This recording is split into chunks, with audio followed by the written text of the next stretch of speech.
Andijon polkasi raqsi yaratilganiga 100 yildan oshdi. O'tgan asrning 20-yillarida Andijon va Asaka shaharlarida faoliyat ko'rsatgan O'zbekiston xalq artisti Orifjon Toshmatov ko'plab xorijiy mamlakatlarda bo'lib, o'z ijodini namoyish etgan. Safarlar chog'ida sozanda nega bizning polkamiz yoki tangomiz yo'q deya savol beradi va shu tariqa Andijon polkasi yaratildi. Bugungi kunda ijodkorning farzandlari ushbu an'anani saqlab qolish va yoshlarga o'rgatish bilan shug'ullanib kelishmoqda. Ma'lumot o'rnida qayd etish joiz, 2022-yil 25-apreldan boshlab viloyatda Andijon polkasi oyligi e'lon qilingan edi. Muxbirimiz Dilfuza Ahmedova mavzuni davom ettiradi.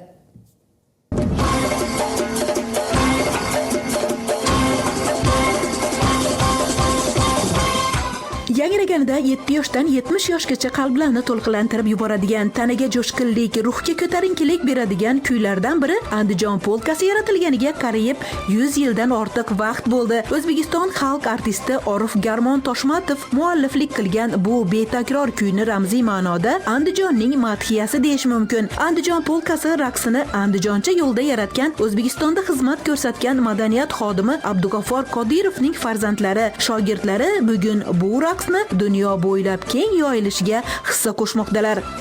Ustozimiz taksi motor parkidan shofyorlarni chaqirib, Andijon polka ansamblini tashkil qilib, shu qarg'alar raqsini birinchi marotaba shu festivalga olib chiqqan.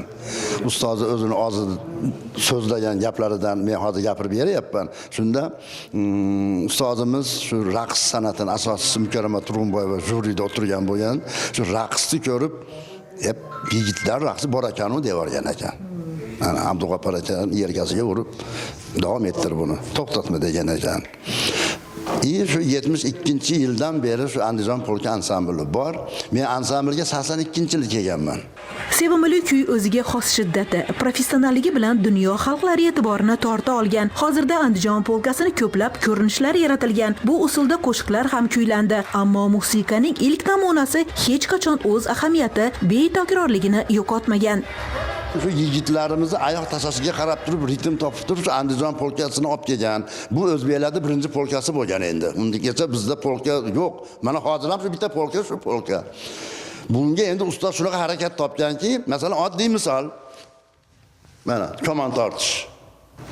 Yoki bo'lmasa tosh ko'tarish. Mana quvvat ko'rsatish, baquvvatlik. Raislarning yurishi. Bular hammasining ma'nosi bor. Hammasini ma'nosi bor.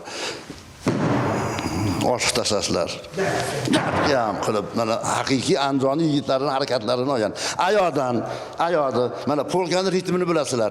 Ana shu ritmni biz ayoqda chalamiz. Mana shu doiraning ritmiga ustoz shunaqa harakatlarni topgan. Bu ustozning maktabi. Buni yo'qotishimizga haqqimiz yo'q.